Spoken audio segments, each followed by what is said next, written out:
තෙරුවන් සරණයි විශ්ව මාතාවනි සියලු දෙවි දේවතාවුන් වහන්සේලාගෙන් අවසරයිද සිටිමි. අප රංශකෝණ නාලිකාවේ මෙහෙවර මෙයයි.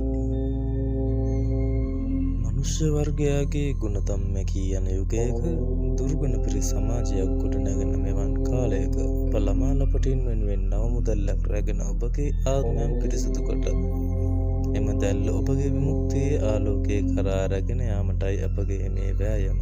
මේ මුළු විශ්වයේ පනගැහෙන හතවත් තුළ නැගින්නා වූ දුක් නිමා කිරීමයි අලුත් ආත්මික දර්ශනයක් තුළ සත්‍ය මගක් සහ මෝක්ෂ මාර්ගය පෙන්වීමයි කිසිදු ආගමකට සීමා නොවූ සෝභා ධර්මයට පමණක් සීමා වූ අපේ හදවතේ සද්ධර්මය විශ්වයේ හැඟීමයි.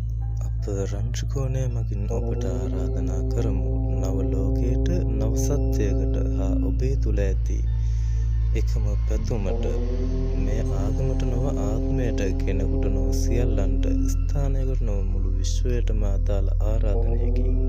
ඉතින් රංශකෝණය ඔබේ අභ්‍යන්තර ආලෝකයේ නැවත දැක ගැනීමේ මඟ අප හා එක්වන්න ඇත්ත දැනගන්න මේ ලෝකයේ සත්‍ය යථාර්ථය අවබෝධ කරගැනීමෙන් මුළු මහත් විශ්වයට සියලු සත්වයන්ට ගහකොළ සබාදාමී සියලු දෙවිදතුන් වහන්සේලාගේ ආශිර්වාදය මෙන්ම උතුම් වූ ලෝකයේ උතුම් වූ නිවනින් සැනසීමට අප ඔබ සැමට සියලු ආත්මයන්ට ඔබේ හදවතේ ගැඹුරේ ඇති ඒ උතුම් සිතුවිල්ල පනගැනීමට අප හා එක්වන මෙන් රංශකෝණය විසින් ඔබ සියලු දෙනාට කරන පළමු ආරාධනාවයි අපගේ දිගහැරීමයි මෙතැන් පටන් සිදුවන්නේ.